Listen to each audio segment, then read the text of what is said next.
नमस्कार, आप देख रहे हैं न्यूज वन इंडिया। मैं हूं आपके साथ कीर्ति हर्ष बिंदल और अगले आधे घंटे में तमाम बड़ी खबरों पर हम नजर डालेंगे। लेकिन सबसे पहले हम बात करते हैं कोरोना की। बढ़ते कोरोना को लेकर के लगातार एक्शन में केंद्र सरकार दिखाई दे रही है। पीएम मोदी की मुख्यमंत्रियों के साथ अहम बैठक होने वाली है और थोड़ी देर में वीडियो कॉन्फ्रेंसिंग के माध्यम से सभी मुख्यमंत्री जुड़ेंगे।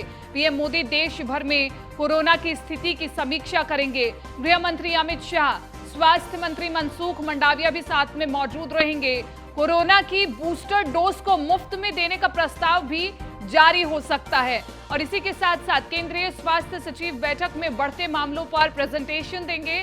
और भारत में पिछले 24 घंटे में कोरोना के 2927 नए मामले सामने आए हैं, जिसमें अगर हम बात करें दिल्ली की, तो दिल्ली में पिछले 24 घंटे में कोरोना के 1200 से ज्यादा केस सामने आए हैं। उत्तर प्रदेश के सीएम योगी आदित्यनाथ भी बैठक में शामिल होंगे और उत्तर प्रदेश में भी एक बार फिर कोरोना के मामलों ने रफ्तार पकड़ ली है।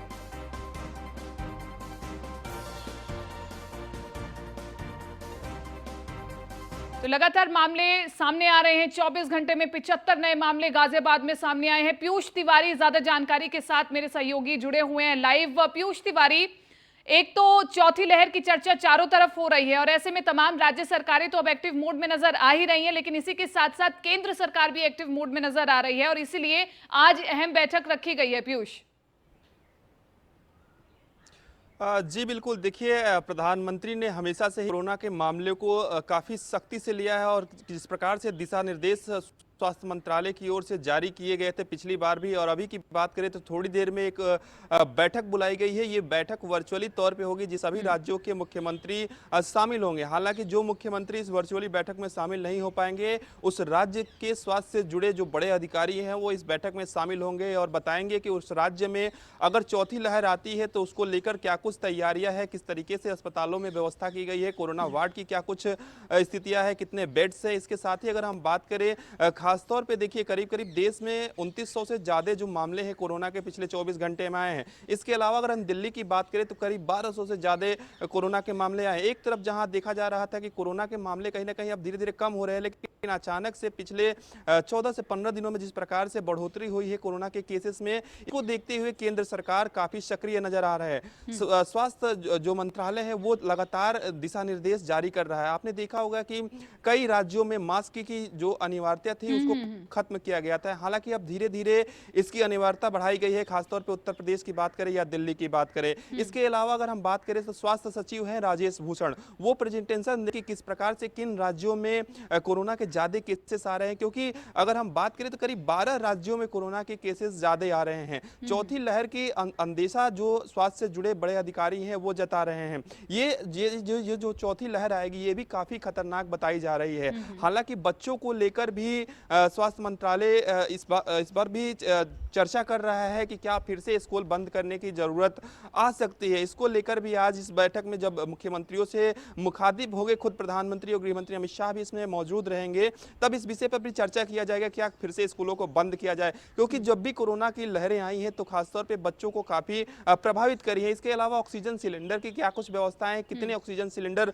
देश भर में अभी पर्याप्त है या नहीं है, इन तमाम पहलुओं पर चर्चा होगी पीयूष। लेकिन इसी के साथ साथ क्योंकि चौथी लहर का जो प्रकोप है वो अभी से कई राज्यों में देखा जाने लगा है, लेकिन अगर हम बात मुख्य तौर पर उत्तर प्रदेश की करें तो उत्तर प्रदेश में तो पहले से ही मुख्यमंत्री योगी आदित्यनाथ टीम 9 के साथ बैठक करते हैं और पूरे उत्तर प्रदेश में किस प्रकार से कोरोना की स्थिति है, स्वास्थ्य विभाग कितना तैयार है, उसको लेकर के लगातार बैठकें करते रहते हैं।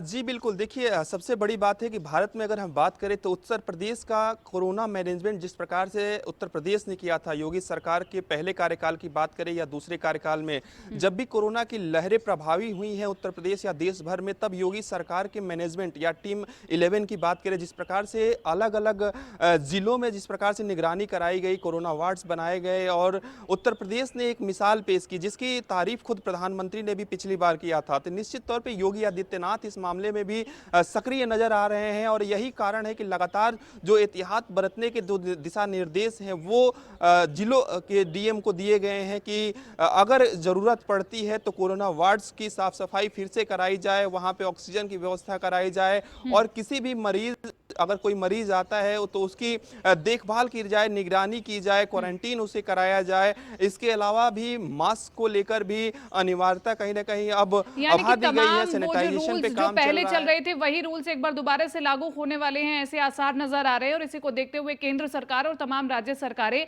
एक्टिव भी नजर आ रही हैं, सतर्क भी नजर आ रही है। ठीक है पीयूष, बहुत बहुत शुक्रिया तमाम इस जानकारी के लिए और बातचीत के लिए। और आगे बढ़ रहे हैं, बात कर रहे हैं एक और बड़ी खबर की। लखनऊ से अगली बड़ी खबर है, अफसरों की लापरवाही से पंचायती राज मंत्री नाराज हो गए हैं। लाभार्थियों को भुगतान में ढिलाई पर मंत्री भूपेंद्र चौधरी नाराज हो गए हैं। स्वच्छ भारत मिशन ग्रामीण योजना के तहत धनराशि दी जानी है, गांव में शौचालयों के लिए धनराशि दी जानी है। प्रयागराज, आजमगढ़, मिर्जापुर, महाराजगंज और कानपुर देहात में, हिलावली, कौशाम्बी, बलरामपुर, सीतापुर, बाराबंकी और प्रतापगढ़ में ढिलाई की गई है। और इसी को देखते हुए अब कहीं ना कहीं नाराज नजर आ रहे हैं। तो ये बड़ी खबर हम आपको बता रहे हैं। मनीष मिश्रा ज्यादा जानकारी के साथ संवाददाता फोन लाइन पर बने हुए हैं। मनीष, क्या अपडेट है पूरी खबर में?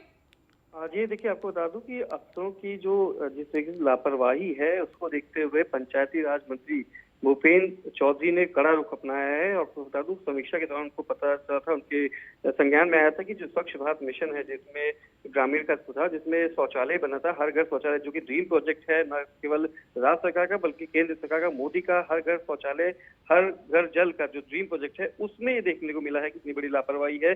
उसके तहत दी जाने जो धनराशि थी वो गांव के में अभी तक नहीं पहुंची थी, जिसको लेके इन्होंने अपनी कड़ी नाराजगी जताई थी। आपको बता दें, प्रयागराज, आजमगढ़, मिर्जापुर, महाराजगंज, कानपुर देहात में इसमें बड़ी लापरवाही देखी गई है। वही कौशाम्बी, बलरामपुर, सीतापुर, बाराबंकी, प्रतापगढ़ में जो अमाउंट पहुंचना था उससे कम की धनराशि दी गई है। पर सबसे बड़ा सवाल ये उठता है कि पहले भी जब योगी सरकार का पहला कार्यकाल था, उसमें भी पंचायत राज का जो महकमा था वो भूपेंद्र चौधरी के पास ही था। उसके बाद अगर दोबारा वो बनते हैं और उनके जो पुराने अफसर हैं जिन्होंने हलावाली की है और लापरवाही की है, उसको देखते हुए कड़ा रुख अपनाया है। आपको बता दें कि योगी 2.0 के आने बाद लगातार योगी सरकार जो विकास के कार्य है उनमें तेजी लाने की कोशिश कर रहा है। 100 दिन का एजेंडा दिया गया है, साथ ही साथ 6 महीने का एजेंडा दिया गया है। अगर ऐसे ही काम रहेगा तो कहीं ना कहीं जो उनका ड्रीम प्रोजेक्ट है, जो तेज रफ्तार है, उसमें कमी आएगी। इसको लेते हुए कड़े निर्देश दिए हैं और आगे आने वाले लापरवाही भी वक्त रहते ही एक्शन लेने की जरूरत है। मनीष मिश्रा, बहुत बहुत शुक्रिया तमाम इस जानकारी के लिए। और आगे बढ़ रहे हैं, बात कर रहे हैं एक और बड़ी खबर की। झांसी से अगली बड़ी खबर है। झांसी विधायक रवि शर्मा ने पुलिस अधिकारियों के साथ सड़क पर उतर करके जनसंवाद किया है। योगी की मंशा को पूरा करने के लिए झांसी की सड़कों पर न सिर्फ उनके विधायक बल्कि मंडल और जिले का प्रशासन भी उतरा है, जहां लोगों को सुरक्षा का एहसास, उनके अधिकारों के प्रति जागरूक और नियमों के पालन के लिए जागरूक होने का संदेश दिया गया। इस मौके पर झांसी की सड़कों पर विधायक रवि शर्मा के साथ डीआईजी, एसएसपी और एसपी सिटी पुलिस बल के साथ गश्त करते हुए देखे गए हैं।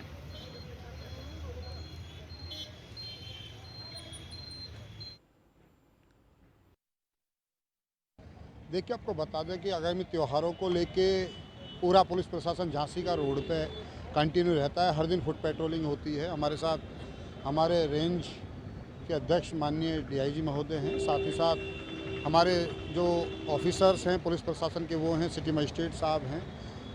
इसी दौरान माननीय जनप्रतिनिधिगण भी हमारे साथ आ गए। तो ये पुलिस पब्लिक संवाद का एक अनूठा उदाहरण यहाँ पे झांसी पुलिस प्रशासन के अधिकारियों के साथ माननीय जनप्रतिनिधिगण ने दिया है, जिनके सहयोग से जितनी भी समस्याएं हैं उनको सॉल्व करने का प्रयास किया जा रहा है। ट्रैफिक मैनेजमेंट के साथ साथ आम जनता के साथ जो मित्र पुलिस का कंसेप्ट है उसको झांसी पुलिस चरितार्थ कर। चलिए बात करते हैं अब लखनऊ से अगली बड़ी खबर की। आशीष मिश्रा की जमानत याचिका पर एक बार फिर से दोबारा सुनवाई शुरू हो रही है। लखीमपुर हिंसा मामले में मुख्य आरोपी हैं आशीष मिश्रा। आज से हाईकोर्ट की लखनऊ बेंच में शुरू हुई है सुनवाई। लखीमपुर कोर्ट से सरेंडर रिपोर्ट आने के बाद सुनवाई हो रही है। तो ये बड़ी खबर, बड़ी अपडेट हम आपको बता रहे हैं। लखीमपुर हिरेकांड के मामले में आज से हाईकोर्ट में सुनवाई शुरू हो रही है। लखीमपुर कोर्ट से सरेंडर रिपोर्ट आने के बाद सुनवाई हो रही है। नीलेश चौहान ज्यादा जानकारी के साथ संवाददाता फोनलाइन पर बने हुए हैं। नीलेश, एक बार फिर से सुनवाई शुरू हो रही है। देखिए, बिल्कुल आपको बता दूं कि लखीमपुर कांड के मुख्य आरोपी को एक बार फिर से कोर्ट में सरेंडर करने का आदेश दिया था, जिसके बाद कोर्ट में सरेंडर किया गया था। अब हाई कोर्ट की लखनऊ बेंच में सुनवाई होगी और एक जमानत अर्जी को लेकर ये सुनवाई होगी। आज से इस पूरे प्रकरण पर कोर्ट में सुनवाई जब शुरू होगी तो कहीं ना कहीं जो लखीमपुर के किसान हैं उनकी भी नजरें इस पर बनी रहेंगी। क्या हाई कोर्ट आशीष मिश्रा को जमानत देती है या नहीं देती है। और दूसरी बात, जिस तरीके से इससे पहले सुप्रीम कोर्ट किसान गए थे, उसके बाद जो है इनकी जो जमानत अर्जी थी उसको नामंजूर किया गया था। और आप एक बार फिर से हाई कोर्ट में जब इसकी सुनवाई होगी तो हाई कोर्ट का क्या रुख रहता है, क्योंकि जिस तरीके से लखीमपुर में ये हिंसा हुई थी और हिंसा के मुख्य आरोपी आशीष मिश्रा को माना गया था, जिसके बाद जो है एसआईटी ने भी अपनी रिपोर्ट में तमाम जो है सबूत पेश किए थे। अब एक बार फिर से जब कोर्ट में सुनवाई होगी तो फैसला किसानों के पक्ष में रहता है या फिर आरोपी के पक्ष में रहता है, वो देखने वाली बात होगी और उसके लिए हमें थोड़ा इंतजार करना होगा। नीलेश, बहुत बहुत शुक्रिया तमाम इस जानकारी के लिए। और अब अगली खबर गाजियाबाद से। आईएमएस इंजीनियरिंग कॉलेज की लिफ्ट टूट गई है, जिसकी वजह से बड़ा हादसा हो गया है। हादसे में 5 छात्र घायल बताए जा रहे हैं, 3 की हालत गंभीर बताई जा रही है। घायल बच्चों को निजी अस्पताल में भर्ती करा दिया गया है। कोलंबिया एशिया अस्पताल में भर्ती कराया गया है। मसूरी स्थित आईएमएस कॉलेज की लिफ्ट टूटी है, ये इस वक्त की बड़ी खबर हम आपको बता रहे हैं। घायल बच्चों को निजी अस्पताल में भर्ती कराया गया है और इसी के साथ साथ कोलंबिया एशिया अस्पताल में भर्ती कराया गया है। 5 छात्र इसमें घायल बताए जा रहे हैं। मसूरी स्थित आईएमएस कॉलेज की लिफ्ट टूट गई है और लिफ्ट टूटने से बड़ा हादसा हुआ है। आईएमएस इंजीनियरिंग कॉलेज की लिफ्ट टूटी, जिसमें 5 छात्र घायल हो गए हैं, जिन्हें अस्पताल में भर्ती करा दिया गया है। 3 की हालत इसमें काफी ज्यादा गंभीर बताई जा रही है और लिफ्ट टूटने की वजह से ये पूरा मामला निकल करके सामने आया है। एक बड़ा हादसा हो गया है। घायल बच्चों को निजी अस्पताल में भर्ती करा दिया गया है। कोलंबिया एशिया अस्पताल में भर्ती कराया गया है और ये पूरा मामला मसूरी के आईएमएस कॉलेज का है, जहां पर लिफ्ट टूटने की वजह से ये बड़ा हादसा हुआ है। तो इस वक्त की बड़ी खबर हम आपको बता रहे हैं गाजियाबाद से। आईएमएस इंजीनियरिंग कॉलेज की लिफ्ट टूटी है।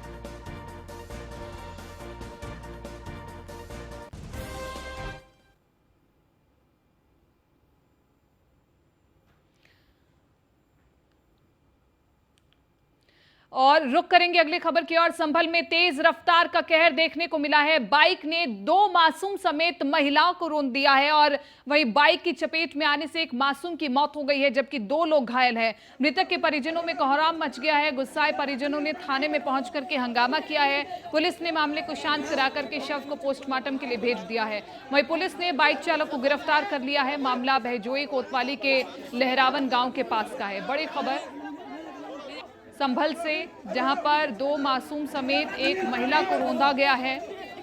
एक मासूम की घटनास्थल पर इस वजह से मौत हो गई है। तो तेज रफ्तार बाइक का कहर देखने को मिला है और इसकी वजह से परिजन काफी ज्यादा गुस्से में दिखाई दे रहे हैं। रोष प्रदर्शन किया जा रहा है। 2 मासूम समेत एक महिला को रौंदा गया है। एक मासूम की घटनास्थल पर ही मौत हो गई है। यानी कि आप सोचिए बाइक की रफ्तार क्या होगी। तेज रफ्तार बाइक का कहर दिन दिहाड़े सड़क पर देखने को मिला है। 2 मासूम समेत महिला को रौंदा गया है। मुजम्मिल दानिश ज्यादा जानकारी के साथ संवाददाता फोन लाइन पर बने हुए हैं। दानिश, क्या कुछ अपडेट है पूरे मामले में? कोई कार्रवाई हुई है इस पर? मैं आपको बता दूं, जिस तरह से जो घटना की है उसके बाद पुलिस ने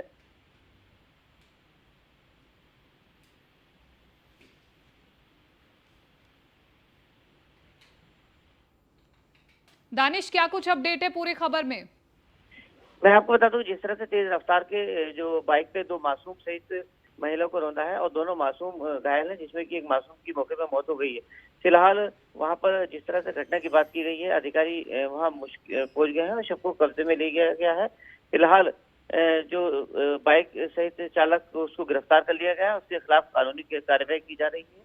ये पूरा मामला चंदोसी ये लहरा बनकर सामने आया, जहां तेज रफ्तार की वजह से हादसा हुआ था और दोनों बाइक आपस में टकरा गई थी। ठीक है, बहुत बहुत शुक्रिया तमाम इस जानकारी के लिए।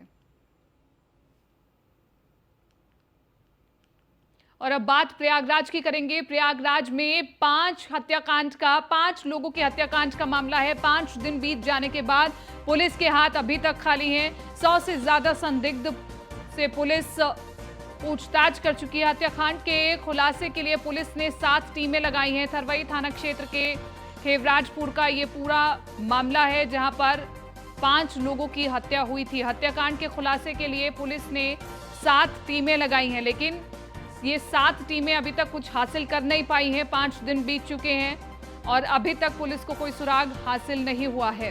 प्रयागराज में 5 लोगों की हत्याकांड का ये पूरा मामला 5 दिन बीत जाने के बाद भी पुलिस के हाथ अभी तक खाली हैं और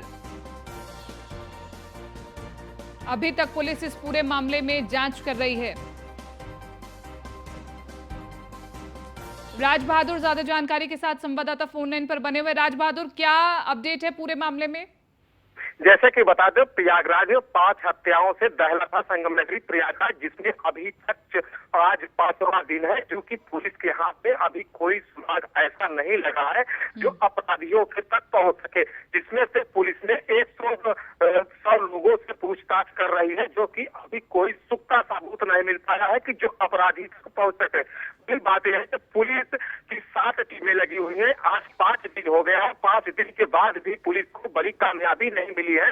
अगर ये अपराधी कौन है, दूसरी वारदात को अंजाम देने के लिए पुलिस को एकदम चुनौती दे रहे हैं कि अगर एक गिरफ्तारी नहीं होती है, ये अपराधी है कौन। अब अगर जहां बात की जाए, जब कप्तान से बात की जाती है, अजय कुमार तस्वीर से बात की जाती है, उसने साफ शब्दों में बताया कि हमने 7 टीमें लगाई हैं, हमको जल्द गिरफ्तारी का आश्वासन दे रहे हैं कि जल्द अपराधियों तक पहुंच जाएंगे। जी ठीक है, बहुत बहुत शुक्रिया राज बहादुर तमाम इस जानकारी के लिए। चलिए झांसी से अगली खबर आपको बता देते हैं। टहरोली के बसारी गांव में किसान की मौत का ये पूरा मामला, परिजनों ने हत्या का आरोप लगाया है। किसान घर वालों से खेत में जाने की बात बोलकर के घर से निकला था। देर रात किसान का शव मिलने से हड़कंप मच गया है। पुलिस ने शव को कब्जे में लेकर के लिए पोस्टमार्टम के लिए भेजा है। परिजनों से बात कर पुलिस अब जांच में जुट चुकी है। तो बड़ी खबर इस वक्त की हम आपको बता रहे हैं। किसान घर में खेत में जाने की बात बोल करके निकला था।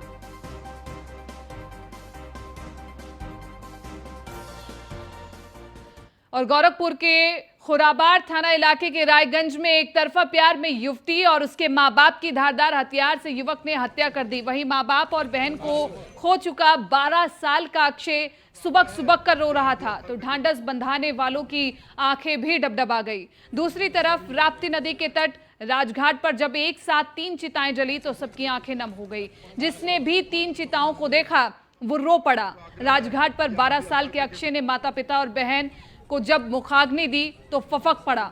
आपको बता दें कि विवाद बढ़ने की आशंका को देखते हुए गांव में 3 के शव नहीं भेजे गए थे। भारी सुरक्षा के बीच अधिकारियों ने अंतिम संस्कार कराया है।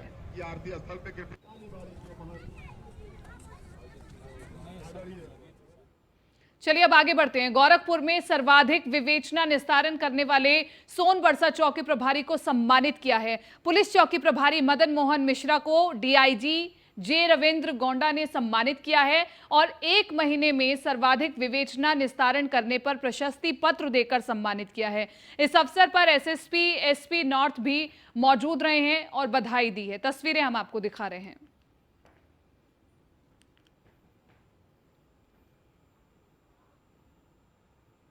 खबर बरेली से है, जहां एक बेटी ने अपने पिता का अंतिम संस्कार किया है। बेटी का फर्ज निभाती पूनम की जो तस्वीरें हैं उसको देख करके लोग कहीं ना कहीं दुखी भी हैं। बेटे का फर्ज निभाती पूनम की लोग जम करके सराहना कर रहे हैं। पिता की मौत के बाद बेटी ने मुखाग्नि दी। कोई भाई बहन ना होने की वजह से पूनम ने एक बेटे का फर्ज निभाया है। आपको बता दें कि सीएमओ ऑफिस से सेवानिवृत्त होने के बाद मृतक जागरण पार्टी में लेखन का काम करते थे और हिंदू रिवाज से अंतिम संस्कार किया गया है। मृतक रामकृष्ण नकटिया क्षेत्र के सैनिक विहार कॉलोनी में रहते थे।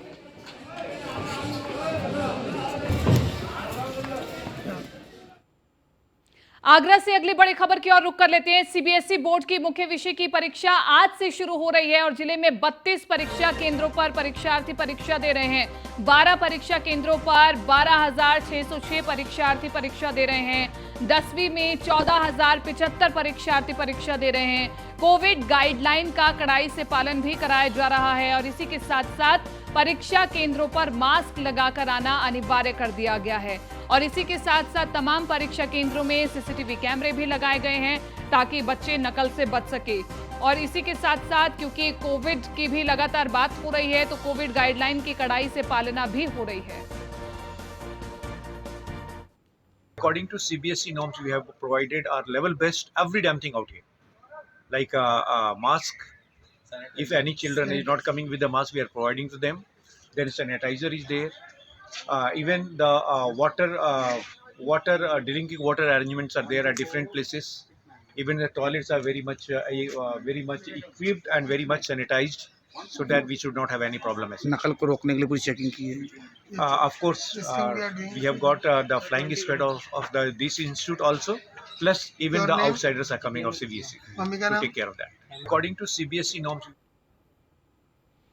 गाजियाबाद से अगली खबर आपको बता देते हैं। कॉमर्शियल कॉम्प्लेक्स में आग लगने से हड़कंप मच गया है। शॉर्ट सर्किट से कॉमर्शियल कॉम्प्लेक्स में आग लगी है।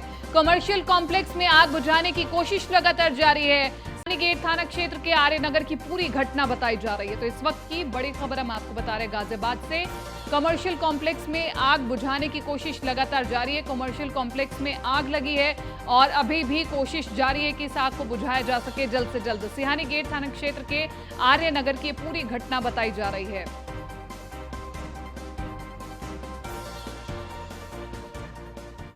अब खबर अमरोहा से, जहां पर एसपी विनीत जायसवाल ने देर रात पैदल गश्त की है। एसपी ने पैदल भ्रमण कर सुरक्षा व्यवस्था का जायजा लिया है। पैदल गश्त कर व्यापारियों को सुरक्षा का भरोसा भी दिलाया है। व्यापारियों के साथ बाजार में पैदल गश्त कर सभी से ईद को सौहार्द के साथ मनाने की अपील की है। आपको बता दें कि नौगांव सादात कस्बा क्षेत्र में एसपी ने पैदल गश्त की है, जिसकी तस्वीरें इस वक्त हम आपको दिखा रहे हैं। पैदल गश्त कर व्यापारियों को सुरक्षा का भरोसा भी दिलाया है। और रायबरेली में 13 मौतों का दर्द अभी भुला भी नहीं पाया है कोई कि आबकारी विभाग की उदासीनता एक बार फिर से उजागर होने लगी है। नए वित्तीय वर्ष में शराब की दुकानों और मॉडल शॉप को आवंटित तो करा दिया गया है, लेकिन अभी भी उसके लाइसेंस नहीं है। एसपी आलोक कुमार की अगुवाई में भारी संख्या में पुलिस बल के साथ पैदल मार्च किया गया और जेल रोड स्थित मॉडल शॉप की जांच की गई है। जांच में मॉडल शॉप का सेल्समैन लाइसेंस नहीं दिखा पाया और ना ही अपना विक्रय करने का कोई प्रमाण पत्र दिखा पाया, जिसके बाद सीओ सिटी वंदना सिंह ने बिना लाइसेंस चल रहे मॉडल शॉप को तत्काल प्रभाव से बंद कर दिया है और लाइसेंस मिलने के बाद मॉडल शॉप के खुलने के निर्देश दिए हैं।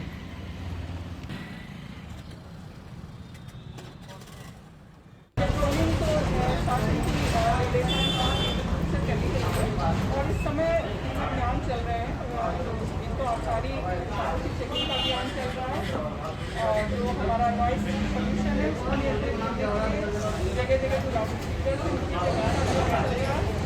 सभी अभियानों के तहत